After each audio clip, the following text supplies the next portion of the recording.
All right, so here we go. So again, here's a link to the slides and a QR code. It'll also be on the very last slide so that you can access it at the end. And again, I will send it in an email as well. So you cannot see me right now because of how Zoom is set up, but this is me and my sweet dog Bingo reading a book together. I will say Bingo is not really ready to read independently, but he really enjoys sharing books with us all. He even has his own little book toy that he carries around with him from room to room. So I am the early learning librarian. I've been in this title position for about 10 years, but I've been a librarian here for 15. And I do all of our work with our youngest kids, 0 to 5. So part of that is I created the early bird reader program that we have. We have weekly texts. I'm gonna hide the captions on my screen. I want you guys to see them. I don't need to see them myself. You don't need to see them doubly either. Let's see. There they are. Captions. All right, we're gonna hide my captions. All right, so I send weekly texts and I make weekly videos with early literacy information, activities, and tips. I love exploring how to play with literacy through nature, social emotional learning. Jenny Jackson, my colleague, and I have a lot of fun just thinking of all the wonderful ways that literacy and reading is part of day-to-day life. And yes, you can often find me practicing for story time with my sweet Bingo. Right. No, that is incorrect. Pop back on up here. All right. There we go. All right, so there's 2 books that I recommend for going a little more in-depth on this topic. They're both going to go along exactly with the informal learning that we're going to talk about tonight. But just in a little bit of a different way, Bringing Up Book Monsters, you can tell from the title, is a little more playful in how it approaches literacy and the focus on joy and fun and a fearless, ravenous reader. I really enjoyed it. That's my personal favorite of the 2, but some people are definitely going to prefer the style of Raising Confident Readers, which absolutely still has the same perspective, but it goes a little deeper, and it also shares teacher-based language so that you have the same language to use to speak with your child's teacher if you have questions or are wanting to learn about where they are in the reading process. So a lot of the information from these slides came from these books, as well as all the work that we've been doing here for the last decade or so. So when we're talking about literacy at the library, our goals for literacy for reading strive to nurture lifelong readers, spark joy and allow for choice, and know that all reading is good reading. So we, as a public library, support reading. We don't teach it. That's not our educational background. That is not, we are, compatible with school goals and we support each other, but we definitely approach literacy in different ways, both of which are important. So what is early literacy? It is reading readiness, and that means that it is what kids know about reading before they learn to read, right? So the first 5 years is all about building that foundation before the actual reading begins. Hello. So that is going to be recognizing letters, sounds, syllables, how to hold a book. I mean, that sounds kind of silly, kind of basic, but that's a really important part of the reading process. Understanding, words have meaning, sentences in English are read from left to right. All of those goes into early literacy. So kids learn best across the board. Kids will learn the most when they're playing and when they're exploring. So If you're introducing them to the world and you're talking to them all the time, you're doing it right. You are doing what you need to do. That sounds simple. It's not simple, but it is straightforward, right? Because informal early literacy is what is so key and so important for a child's reading development. So when we think about formal reading instruction, what we find in kindergarten, these days, first grade, brain science says formal reading instruction is best beginning at ages 6 to 7. That is when brains are ready to be formally learning how to read. And there is just no scientific evidence that early formal instruction at a younger age, at home or preschool, is in any way beneficial. People have been doing studies on this for decades, longer than I have been alive. And what they say is informal literacy is what is so important. So when we say informal, what do we mean? It means that we're modeling reading habits. We want kids to see adults reading and enjoying it. Keep it fun, keep it positive. You don't need to be a teacher, right? You are helping your kids learn, but you get to protect the parent-child bond. That is the most important thing that you can do, right? Just building those connections and keeping that safe and important. And even though you're providing engaging and interesting literacy activities, a lot of which we're going to talk about, that's not being a teacher, that is just being a parent, a caregiver, and introducing kids to the world. And one of the most important things that you can do is prioritize joy in stories and reading. Because books are amazing, right? Children can see themselves in a story. They can learn about people like them, but they can also learn about people who live and look different than they do. They can see that they can be, the hero of their story, but other people are also the heroes of their own stories. It's one of the first places where most children can find themselves. It's so exciting. And why do something that you're not enjoying? Reading should be fun, right? Reading should be something that kids want to do. And if you grew up and reading was not fun, well, I bet that you didn't have a whole lot of book-related joy and informal learning. Somewhere along the line, it became something that was a chore. And maybe now you're in a position where you can find the joy in reading. And we're going to talk about how there's a lot of different ways to read. So stay tuned. All right, so that is where we are starting with. Let's talk a little bit more about early literacy. So there's two different formulas, I suppose, two different ways to practice reading readiness. The first is a formula called READ, repetition, enthusiasm, attention, and drawing. And yes, drawing is very important. And the other is what we use here at the library is called the Very Ready Reading Program. And this informs all of our story times, and it also informs a lot of the other programming that we do for the 0 to 5 crowd. And so that is sharing books, songs, rhymes, stories, words, play, and sound/writing. Which is kind of cheating when we say that there's 7, but it's because sounds is for 0 to 2 or 3, and writing can start from age 2 onward.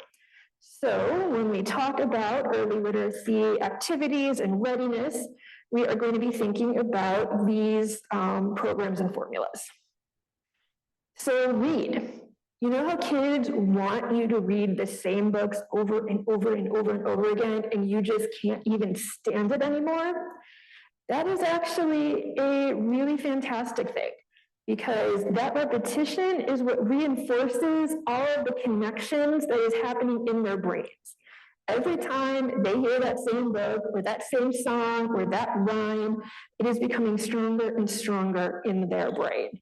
So yes, absolutely vary it up, but keep reading those books over and over again when they ask, because it is actually extremely important with their brain development. Just remind yourself of that, the 15th time that you're reading Moana that day. I'm sorry, but it's helpful. Remind yourself.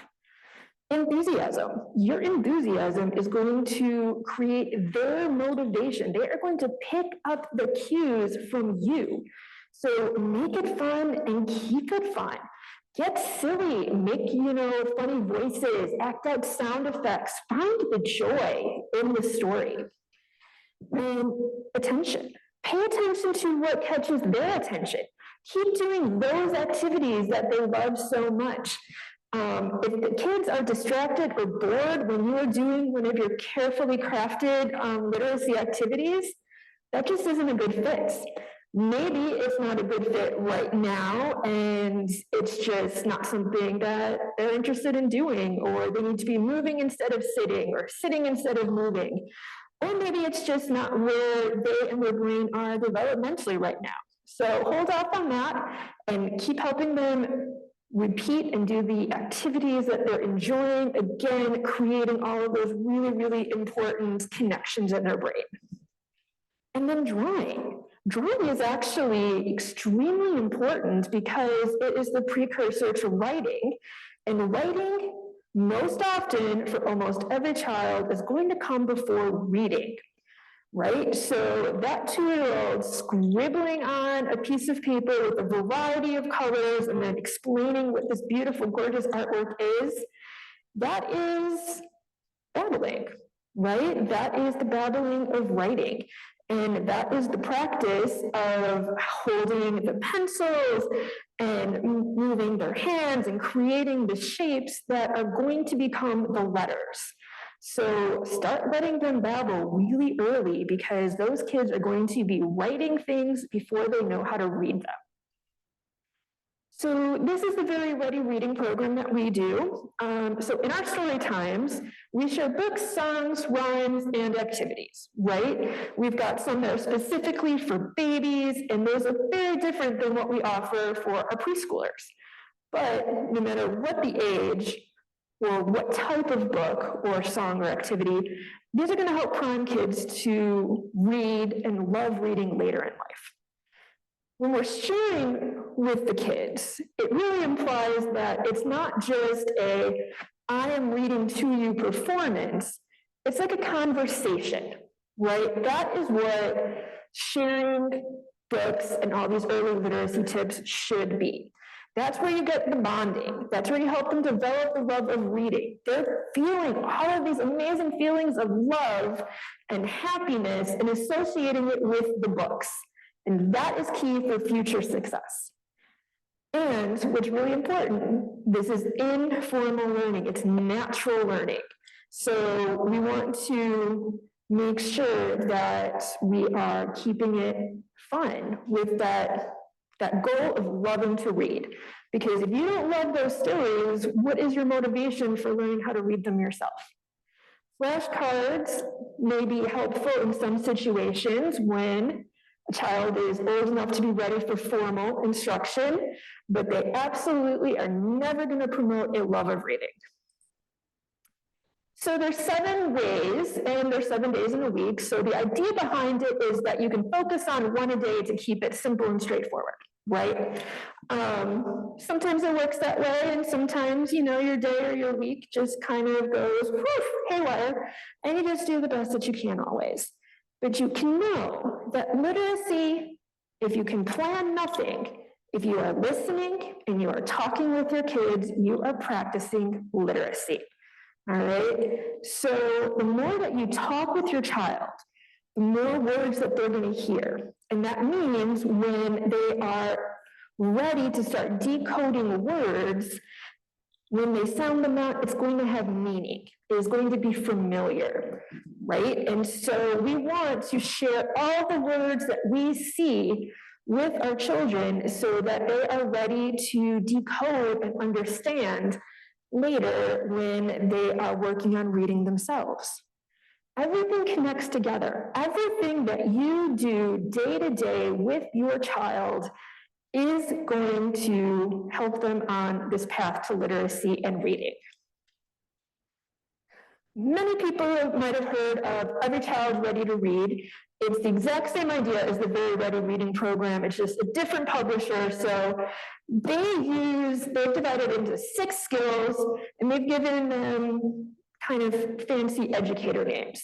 When it came time for we at the library to decide, we investigated both programs, and I just felt more comfortable going with the Very Ready because shared books is just so much more intuitive for everyone to understand than Prince motivation, right? I mean, right here, it feels like a barrier into this. It's making it sound so scientific, and it's taking the joy out of the reading.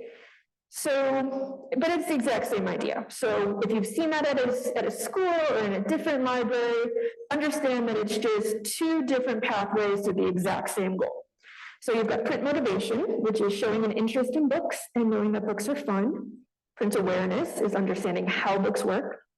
Vocabulary, knowing the names of things. Narrative skills, being able to tell stories.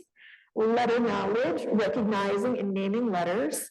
And phonological awareness, so knowing about letter sounds, rhyming, syllables, what build a sentence, all of that good stuff. I love this imagery.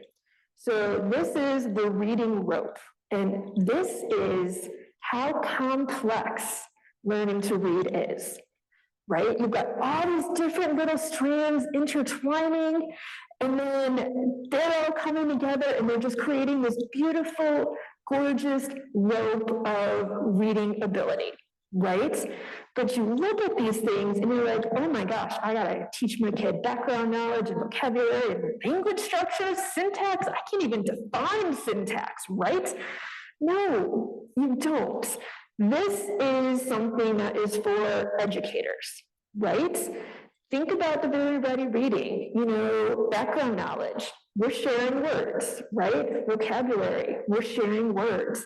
Sharing stories is language structure, right? So all of these things, kids are going to pick them up through the informal learning, through the fun activities and conversations with you. We don't have to think of it as something really big and really scary, because it is something that is just naturally part of your and your child's day-to-day life. So let's talk about what that informal early literacy looks like. Let's start with share books. We're going to go through the 7 ways, and we're going to talk about a little bit about why they're important and activities that you can do, right?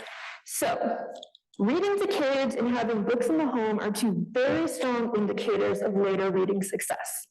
And yeah, grown-up books count as well, because people who have books in their home clearly have an interest in reading and are going to model reading and are going to share reading. Make sure you have books around for family fun, right? And what I love is our community is so rich with little free libraries. Take a family walk, stop by, see what you can find. There's some really great kids books in a lot of these. Books contain different words than we use in speech.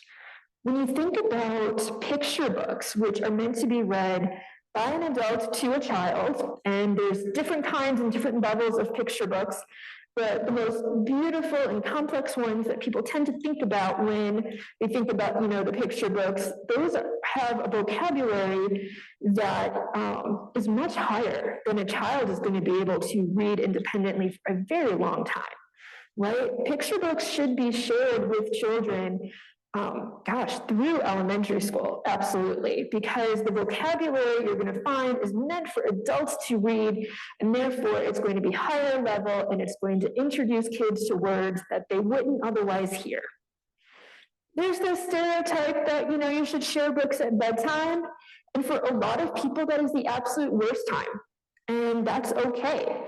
So find a time that is better for you. For some families, it is at dinner time. Maybe it is bath time. Maybe it is, you always have to go pick up an older sibling at school, and so you bring a book and you read in the car while you're waiting to, long line of families picking up their kids, right? And even though it is a 32-page book, you do not need to finish it in one setting, I absolutely promise you. Bookmarks exist for toddlers and preschoolers as well. If they're not into it, stick that bookmark in, put it down, and come back to it later when they are, because again, we need to keep it fun. All right, and there's so many wonderful kinds of books to share. Share picture books forever. Introduce and keep reading picture books to your elementary age kids, but also bring in nonfiction, bring in poetry, bring in all sorts of books that are not just those narratives. Maybe your child is going to end up being a huge nonfiction fan, and they're going to want to spend all of their time reading about, ancient Egypt. And you use that to, find some narratives later, but in the meantime, read all that nonfiction. Dinosaurs. The call number for dinosaurs is 567. You'll never forget that now, because that's a very easy number to remember. But go to those dinosaur books, learn about real dinosaurs and all those great illustrations, right? Even toddlers and infants, show them books with photos. All sorts of really great stuff. So obviously, most of us here have, preschoolers getting ready for kindergarten, but in case there's any siblings. So when you're looking for books for babies and 1-year-olds, we're looking for photographs. There's zero storyline at all. Short text, maybe not even a full sentence, right? By the time we've got 2-year-olds, we can start telling imaginative tales. We can have basic storylines. We can have really bright illustrations. Usually you're going to see illustrations with like black outlines to really make them pop. That keeps kids' attention. Preschoolers, then we get our sophisticated plots and silly and scary and suspenseful. So not every picture book is meant for every age child. So keep that in mind when you are browsing and looking at books, so that you are finding the books that are of the right style to engage your child's brain and interest. Read with expression. Have fun. The more fun you're having, the more fun they are going to have. Don't force it. If they're cranky or bored, done. Absolutely no problem at all. Act out the books, either while you're reading it or after. Talk about the emotions, have conversations about how you look when you're happy or how they look. Make faces at your little kids and your big kids too. Preschoolers love making faces. Ask for predictions. Show them the cover of a book and be like, what do you think we're going to read about? And see if they are right on, or maybe afterwards it's time to have them tell you the story that they kind of wish that book had been, right? So when a kid is commenting on what they see in the book, great. Acknowledge, comment back, have a conversation. Sharing a book is a conversation. When kids are just beginning to learn to read, PBS has an amazing article on what not to say to them. And it's going to feel so counterintuitive, and it's going to be so frustrating even. And the author says that straight out. She is both an educator and a mother. And she wants to tell her kid, something, but she knows as a professional that to do so would be the wrong answer. So do not interrupt their reading, right? Don't correct their errors. That's really important, right? We want to keep them really comfortable and feeling good. You can return at the end of the book or on the next reading, be like, what was the sentence again? See if, they get it right this time, or just, next time you're reading it, point it out, right? Different ways to think about it. sharing songs. Songs are vital when it comes to learning how to read, because again, it's that vocabulary, but really important is the fact that when you're singing a song, every word, every syllable has a note. So just by listening to a song, kids are hearing how words are broken up.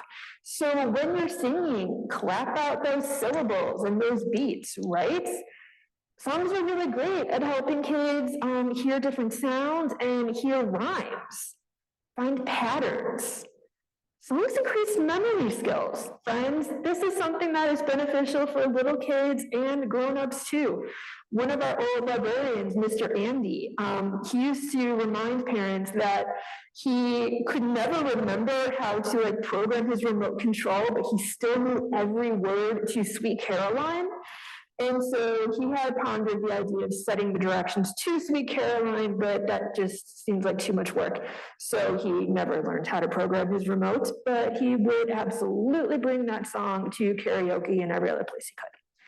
But that means that when there's something really important that you want your kid to remember, or there's important words to your family, then set it to song, and kids are going to remember it stronger. Songs can help kids settle down and focus. And songs are good for dancing. And you're not going to believe this, but dancing is actually really important for reading readiness. Stay tuned for that one too. So when we're sharing songs, again, we got to think about where our kids are developmentally. When we've got our little babies and 1-year-olds, super short, super interactive. With the 2s, you get to start being real silly, you get to really have fun, add a lot of verses and counting songs. When you've got your preschoolers, add a ton of twists, right? Our preschool story time, we do the Itsy Bitsy Spider, and we also do its neighbor, the great big hairy spider. We have our deep voices and our big spider hands, and we've got the itty spider with our super high-pitched voices. And that is really fun, and we're practicing a ton of fine motor so that we're ready to hold books and hold pencils, right? Sticky bubblegum, we're doing a lot of clapping, following directions, make up words, and sing nonsense songs like Wadaliacha or Adaliwasha, depending on how you've learned it. Because you don't have to, it doesn't have to be a real word or for you to know the meaning to hear how it is built. Right? Tips. Don't be afraid to sing. Your child's, well, I was going to say your child's not going to judge you. Your child might judge you, and your child might say, that doesn't sound so good, but you know what? That doesn't matter at all. They can just deal with it because it's fun to sing. Make up songs about your day using familiar tunes. Use songs to create a routine. Bounce, tap, do all sorts of different ways to find the beat and increase that syllable awareness. Pause during familiar songs. Let kids add in the word, whether that word is correct or incorrect. A lot of preschoolers would love to add an incorrect word. Does it have the right number of syllables for it to fit in? Something to have fun with and practice. Hear all kinds of music, hear all kinds of rhythms, because words have all kinds of rhythms. Rhymes. So when we think about Mother Goose rhymes, those are basically short stories, right? A beginning, a middle, and an end. Knowing that a book is going to have a beginning, middle, and end is a really important part of the reading process, is that knowing how books work, right? And repetitions. All these rhymes have a lot of repetitions. We're hearing basic structures of words, of stories. We're getting those patterns. We're getting rich vocabulary. We're getting word families, right? That is a massively important decoding skill. So when you've got the cat, bat, at, right? All of those really important families. So Mem Fox is a researcher, educator, who's done a ton of really, really great work on literacy and early literacy. And she says that having a number of nursery rhymes memorized as a preschooler is a good indicator of a stronger reading ability in school. And Why do we think that is? It's because clearly that preschooler has had a strong literacy routine in their lives. They've spent a lot of time listening to these nursery rhymes enough that they have them memorized. Words and songs and stories and syllables, all of these things have been such a big part of their lives that they are prepared for reading when they're older and their brain is ready for it. So it doesn't have to make sense. We're just playing with sounds when it comes to rhymes, right? If you've been to an Oak Park story time, you have heard zoom, zoom, zoom, we're going to the moon. Which, okay, two of the verses are absolute approximate slanted rhymes. You know, we roll with it. But the last one is fun, fun, fun, we're going to the sun. And in my last class, a kid was like, I want to go to Venus. And I was like, gosh, I don't know a word that rhymes with Venus right now. And a bigger kid was like, Venus. And I'm like, yeah, that's great, that rhymes. And so we sang, Venus, Venus, Venus, we're going to Venus. And she was delighted that we chose her word. And kids were hearing how, you know, changing the sound changes the word, right? Make up simple motions to go with the rhyme so that they can participate. Even if they don't want to, you know, if they feel like being quiet, that's okay. They can still get the benefit of hearing it or feeling it, and that's really important.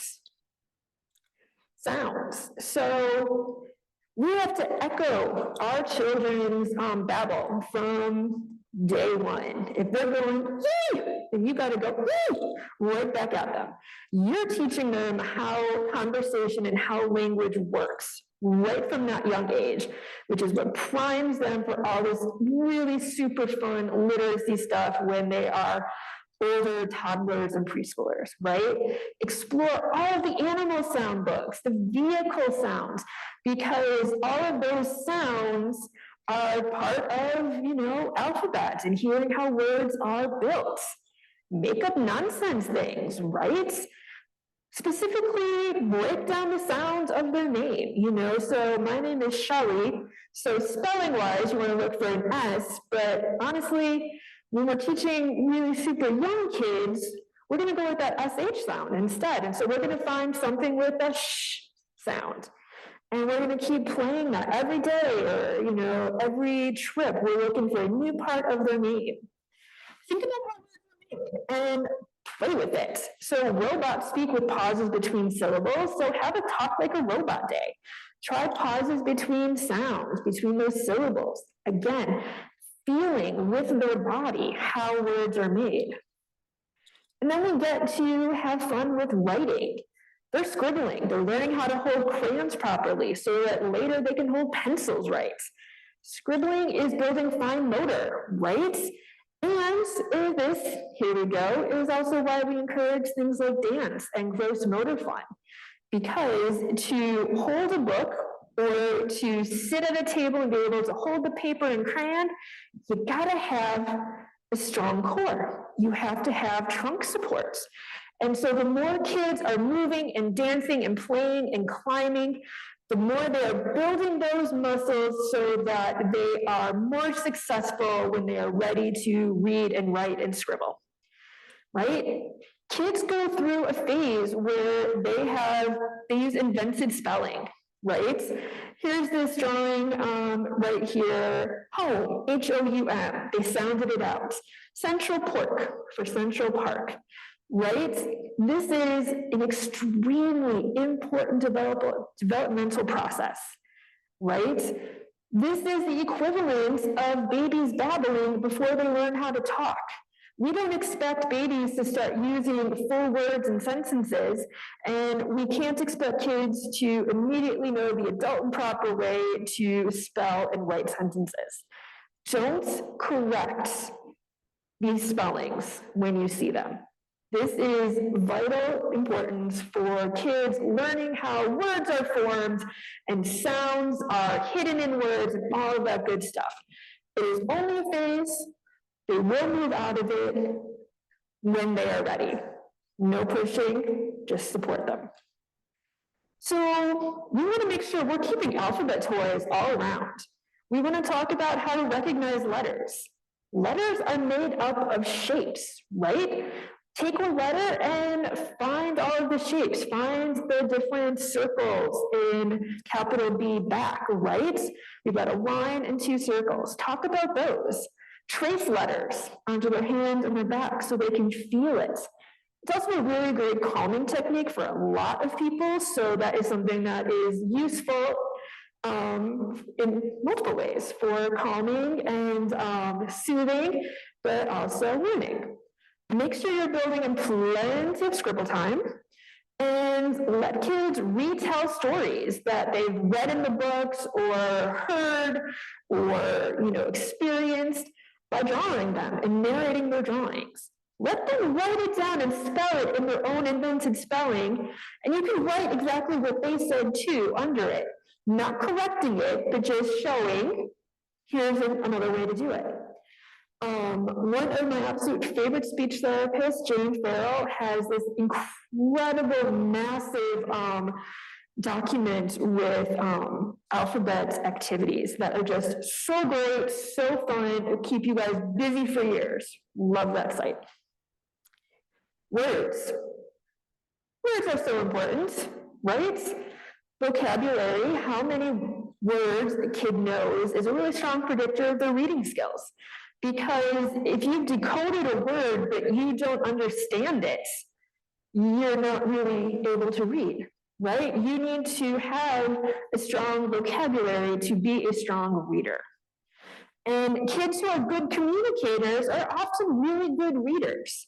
So they've had, all those experiences of sharing the words. So the more natural conversations, the more things that you describe and observe around you, the more talented and skilled the kid is going to be as a communicator and a reader.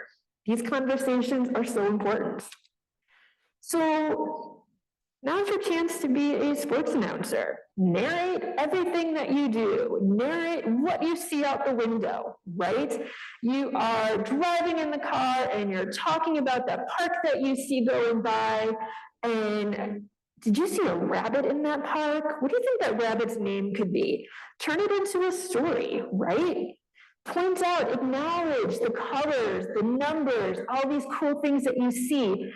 And yes, absolutely.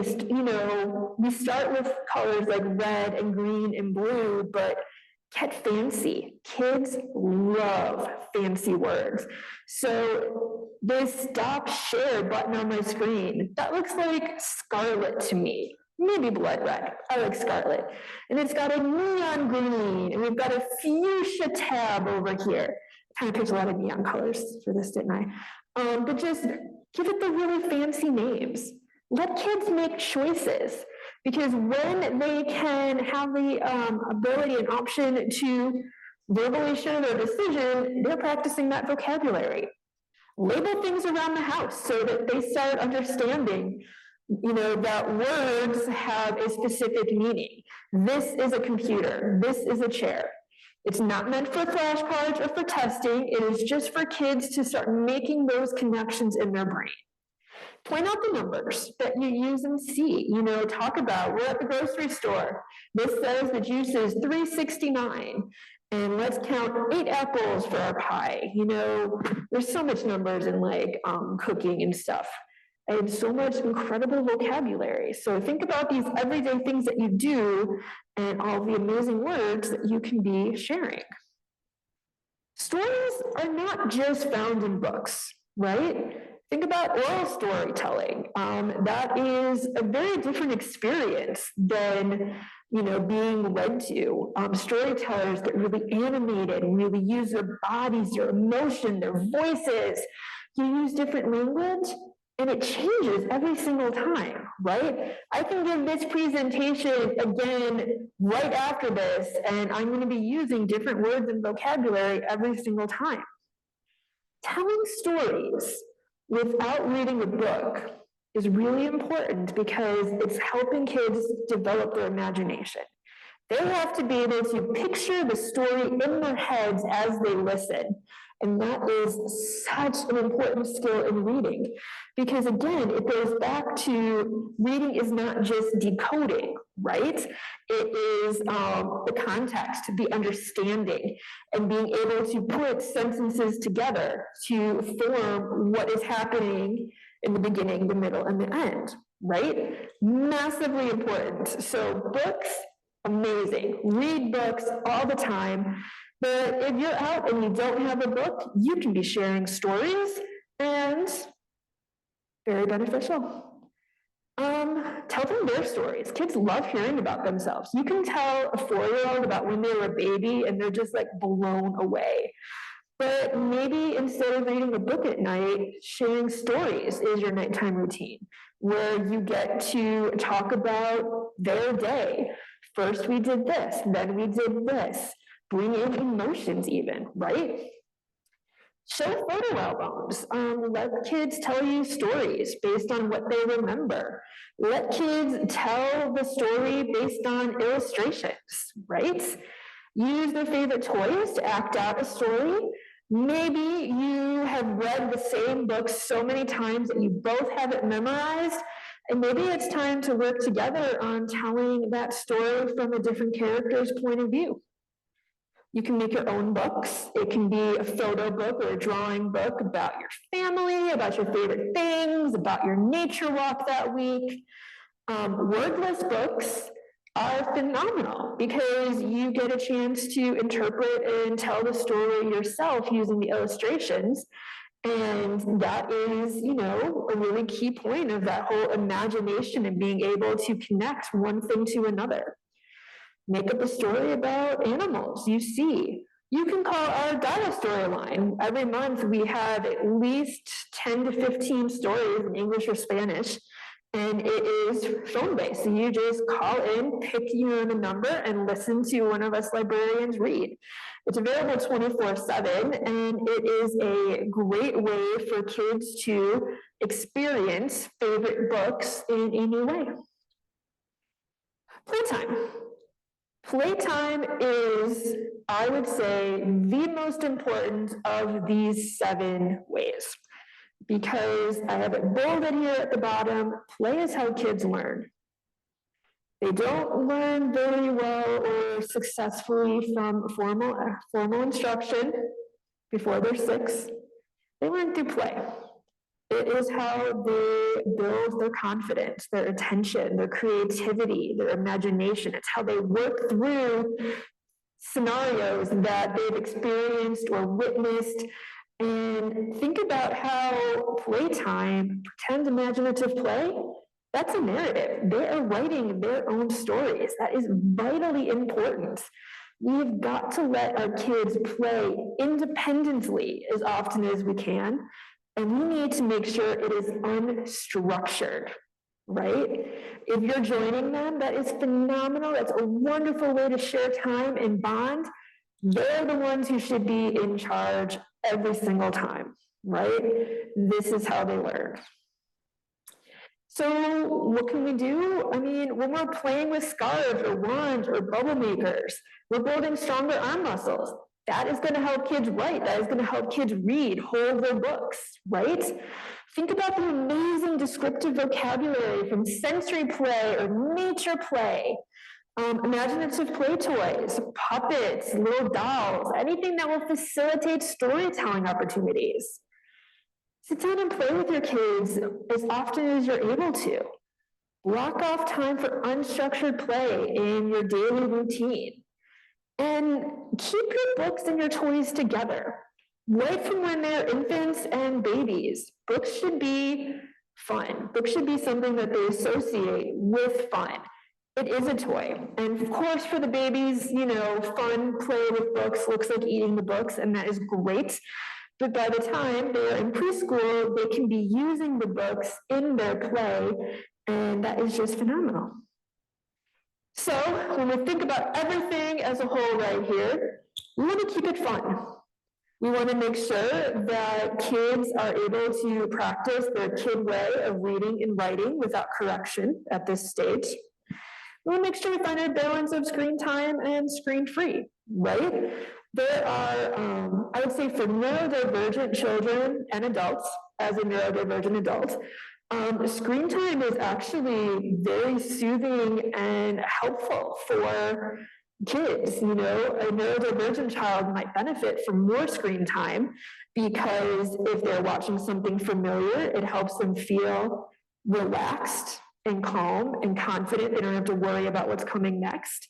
And it is often easier for kids to pull together the visual and the audio and the narrative and really like become one with the character in a really great way.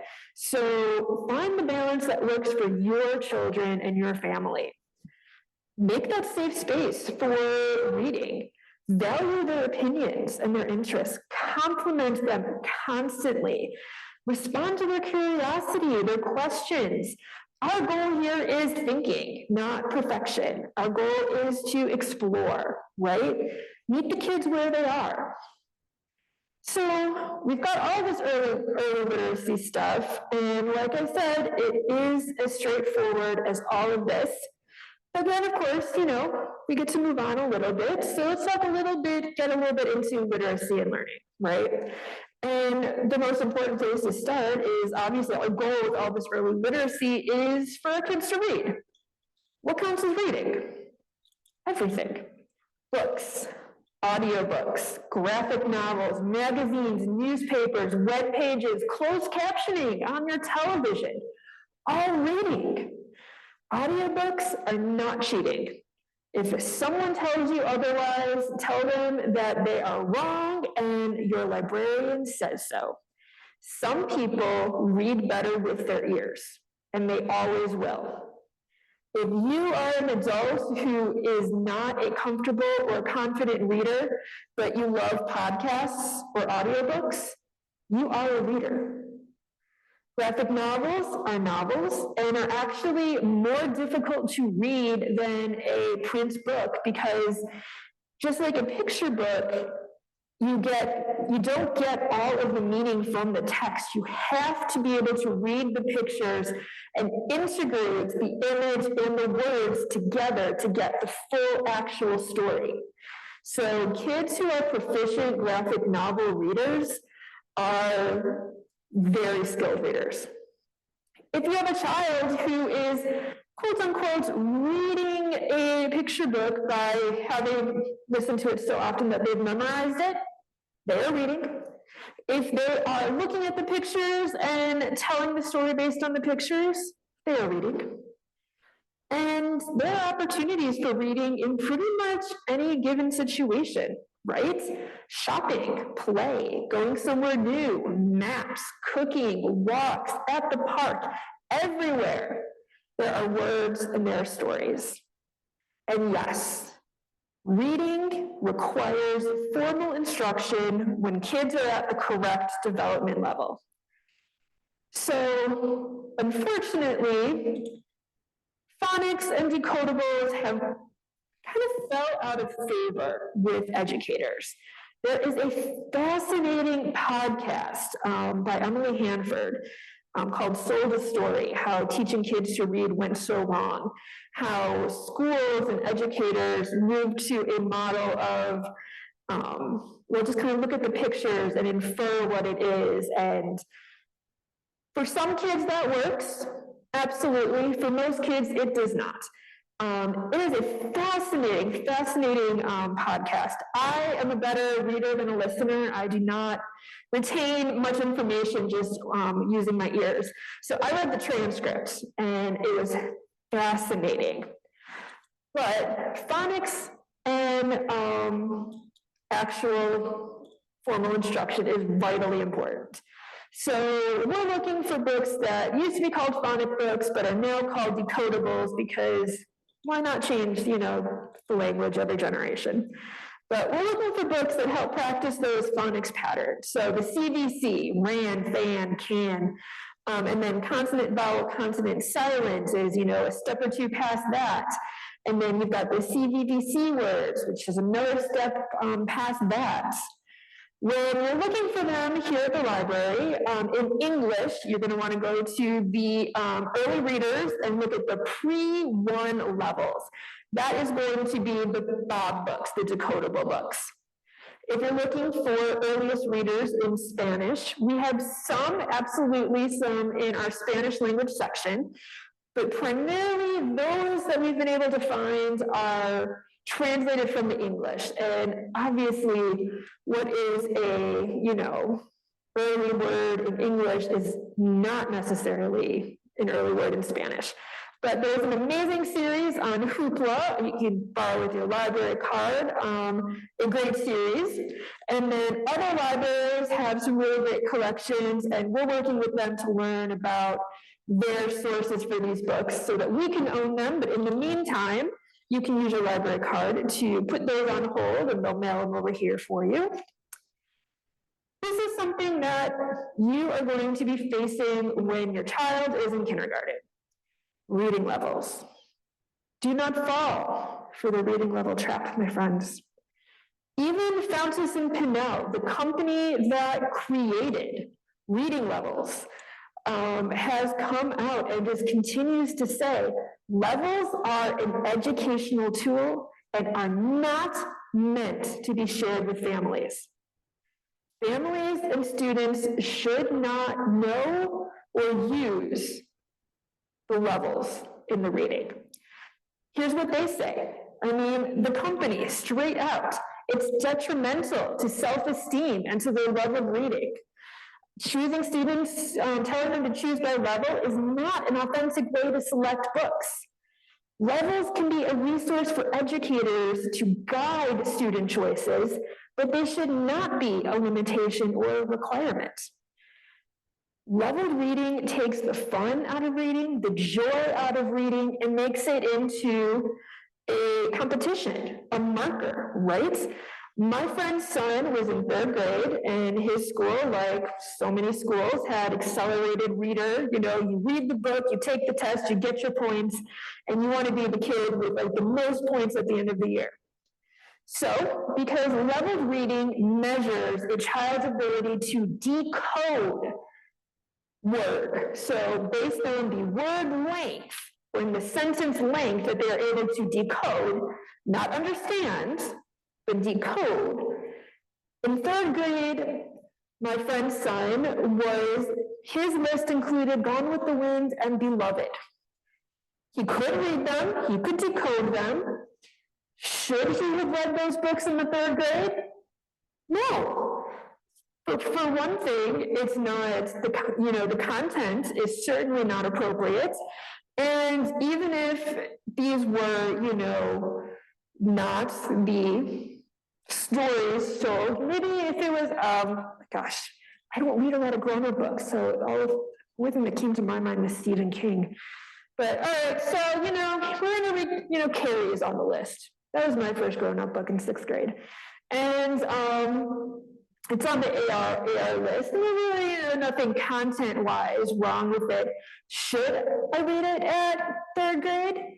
No, because even if I could decode it, I wouldn't enjoy it, right? But Jack did read Gone with the Wind, and he did read Beloved in 3rd grade, so he would get those points. That's not the way to create a reader. That's not someone who's going to grow up loving to read. We find materials based on interest. So a child is able to read, decode and context at a certain level, but they love a book or a series that is written at a level that is easier. Excellent. Encourage that reading, because that is going to help build their fluency, right? Connecting all those synapses and connections in their brains. And it's going to encourage more reading because they're so interested in it. Just because a child can read at a certain level does not ever mean they should only read at that level. Not ever, no matter how skilled or how much more practice they require. So an easier book is going to build fluency, and a harder book on a high interest subject is going to make the challenge worth it. Choice is everything. Say no to limits, say no to levels. Everyone has a unique way. We all learn differently. So everyone who goes into kindergarten, their caregivers have to fill out the ages and stages questionnaire, right? That is educator use. It is going to measure how well a child might fit into a classroom setting, and the lesson plan and educational, books that the district has bought. But it is not a measure at all of a child's abilities and worth. Not all kids learn in the same way, and not all kids learn in the same order. Think about the kids who, develop their fine motor, finger skills before their gross motor. Think about kids who develop their reading abilities before their social abilities, right? So if you have done this questionnaire already, and I think it was like due this spring or something, please know that much like leveled reading, it is for educators to use, it is not for you to use. And honestly, what is school readiness? How can a kid really be ready for school? I linked to a webinar from an educator, Ida Rose Flores, and a write-up about things that a librarian here, Lindsay, learned about it. When schools came up with all of this, school readiness, we didn't know as much about child development as we do now, right? How much of our educational system is still based on 19th century need for, summers off to work on the farm and, working to set kids up to be able to work in farms and in industrial factory settings, right? So when we think about readiness, schools need to know if a kid is going to sit still and if they're going to be able to keep up with this idea of average abilities, right? But is that really what school readiness is all about? So I've been part of a learning organization from St. Vincent University in Latrobe, Pennsylvania, with the Fred Rogers Institute. And so all year we've been learning about Fred Rogers' 6 fundamentals about learning readiness. So when we're preparing our kids for school, yes, letter knowledge, number knowledge, all of these things are important. But let's also really think about our kids' self-worth, ability to trust, their curiosity, looking and listening carefully, playing, and solitude, right? A lot of these are social emotional skills that are vital for success, not just for children, but for adults as well. I've linked to one of the resources so you can kind of dig a little deeper into all of these and their importance if you're interested in. But I really think that it's important to reframe what readiness and success look like, because it is going to look different for literally every single child in that classroom. All right, so this graphic right here is from one of my favorite artists. She is autistic and has ADHD and is a speech therapist and an artist. And she just creates this beautiful, beautiful work that really gets to the heart of so many things. And she specifically calls out a neurodivergent child, but this is applicable to every single child. Your child is not going to be the same in 2 years or 5 years or 10 years. Meet them where they're at, give them the support they need right now, and you're just not going to regret prioritizing their mental health and their well-being. Parenting, especially in this current age of social media, comes with so much fear and anxiety and pressure. So when you're thinking about your child's readiness and success in school, start by supporting and celebrating your child where they are right now, right? Understand that by sharing with them and having conversations and exploring the world with them, you are doing everything that you need to set your child up for success. So, last little bit, we've got resources. This is what the library offers in terms of early literacy. We've got story time 6 days a week. All summer long, we're going to have our usual branch story times, plus we are going to be every week in parks all around town. Stop by with your preschoolers, your kindergartners, your elementary kids. Everyone is welcome. Naturally, our summer reading program is going to launch on June 1st. For our program, we count how many minutes that you read, which of course includes being read to. That is an equalizer, right? It doesn't matter if you are reading a 32-page picture book or a 600-page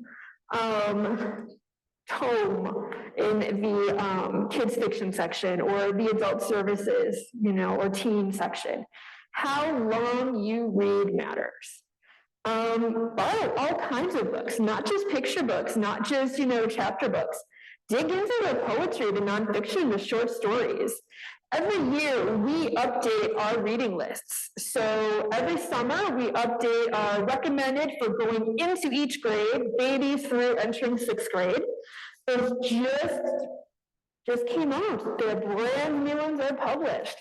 But every year, we also update books on topic, like chapter books to read aloud to 4 to 7-year-olds or 8 to 12-year-olds. Romances, mysteries, science fiction, identities. If you are looking for books that are written by or feature characters of your identity, whether that is Black, Latine, Jewish, disabled, Arab, we've got a wide variety of those, and again, we update them every year. Borrow our items to learn through play. Sign up for early bird reader text if you like some of these ideas and you're like, yeah, every week I want to get a new idea. Every Tuesday at 10 a.m., I drop a brand new early bird learner video, and friends, I've made like 400 of these over the past several years. So lots of ideas on books and songs and rhymes and activities. Every month, I write a post about early literacy with videos and learning and activities. And we also have a page with recommended apps and digital resources. Also, here are some phenomenal websites that you can visit for songs and rhymes. You don't have to think of these activities on your own. I sure don't. I'm always looking for other resources as well, sharing the best bits. So reading is fundamental in raising readers. They've got calendars where they've already made every day there is a new idea for you guys to do. Some great information at Reading Rockets. You can learn songs and rhymes in all sorts of languages. Lots of really fun stuff to dig into. And again, here is the link to the slides as well as a QR code. So you've got access to all of the links that I provided here. And again, I will also email it to everyone who registered.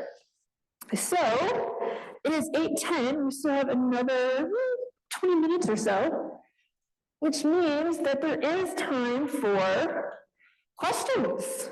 If anyone has any, I'm going to open up the chat so you can pop any questions in here, or if, hold on, drop that, get that QR code back on. There we go. All right, thank you, Erica, I appreciate that. If you have any questions, or if you've ever watched any of our videos, or, this is your time for just about anything. Or we can all go home early at your choice. Thanks, Kat.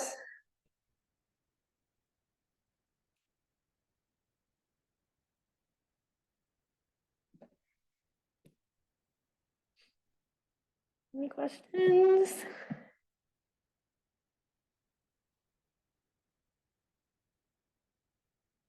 I'm very delighted that you guys enjoyed it.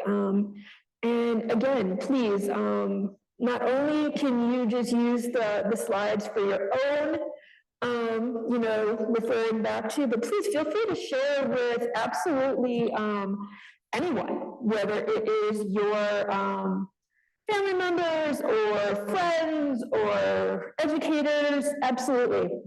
Okay, 2 questions I saw here. So, thoughts on teaching a second language?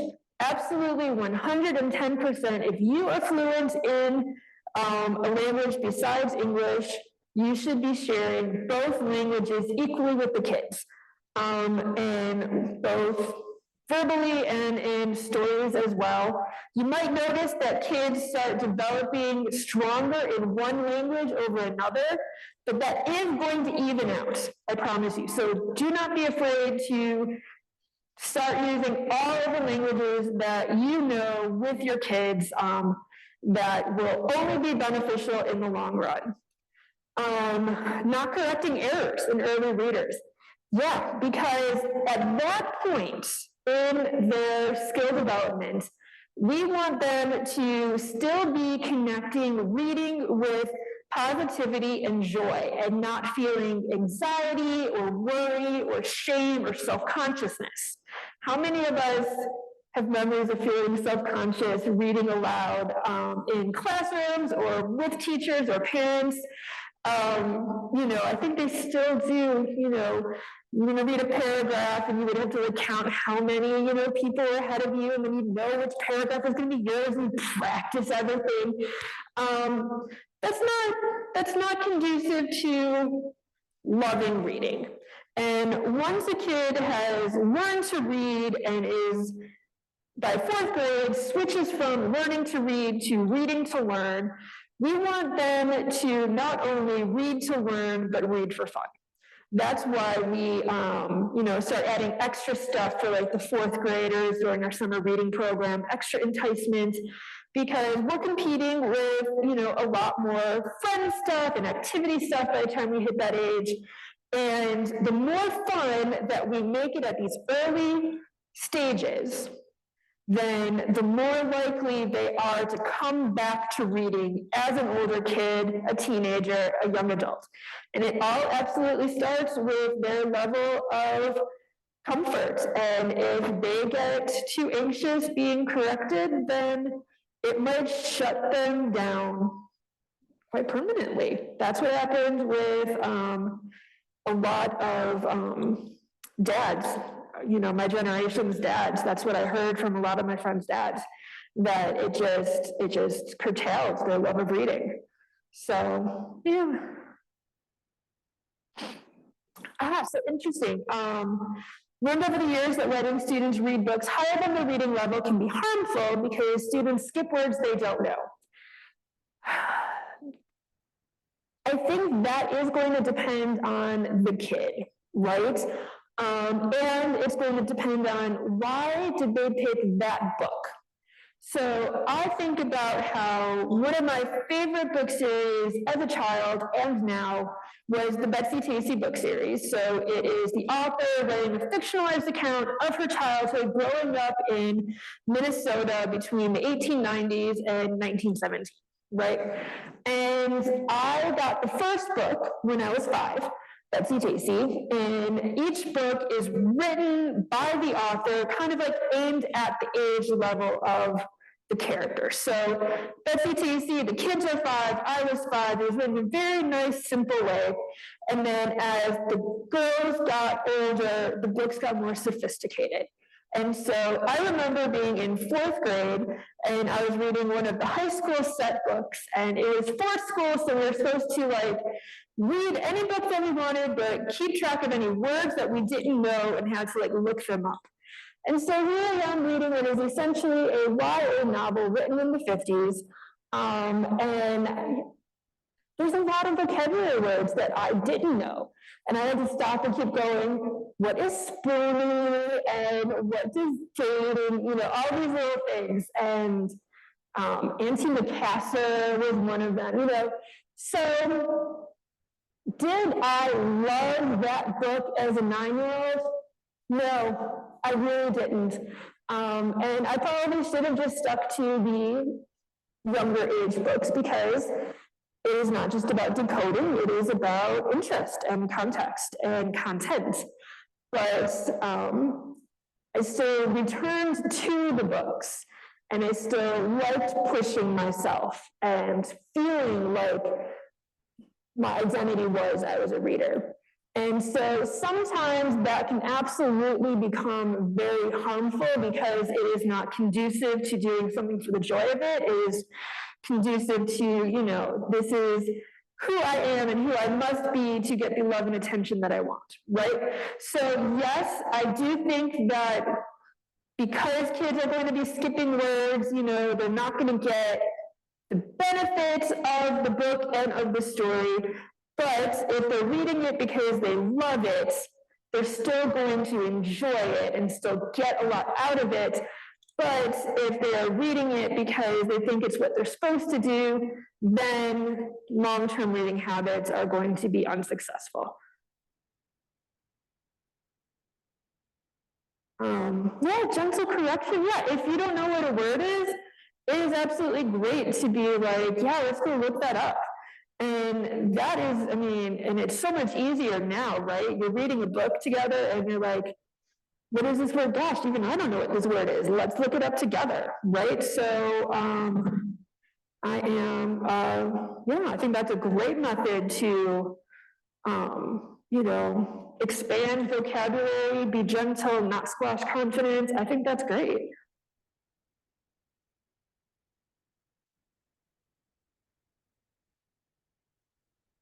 Absolutely, Kat. Any other questions or comments or things that surprised you? Want me to tell you about the Betsy Tacy books? I will. I just came back from Mankato and being in Betsy and Tacy's houses. I can do that. I'm teasing, but I'm also serious. It's a little bit of both.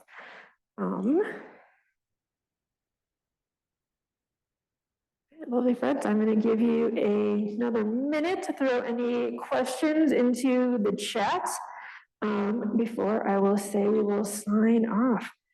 Yes. Oh, my friends. Yeah, every year we get parents coming in with my kid reads this level, and we explain to them what the reading level is. And when we create our going into grade book lists, so going into kindergarten, going into first, we consider that students are going to be at different reading levels, different interest levels, different context, levels. And so our going into each grade keeps in mind all of those different things without leveling and without, sticking, kids into those boxes. So, it's such a really great, important tool for educators.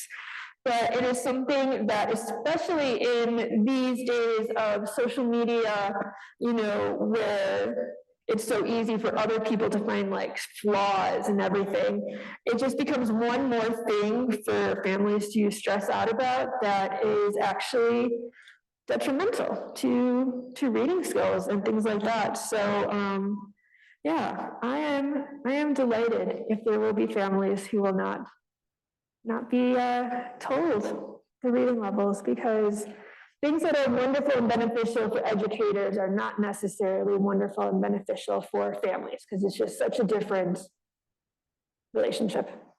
Yeah.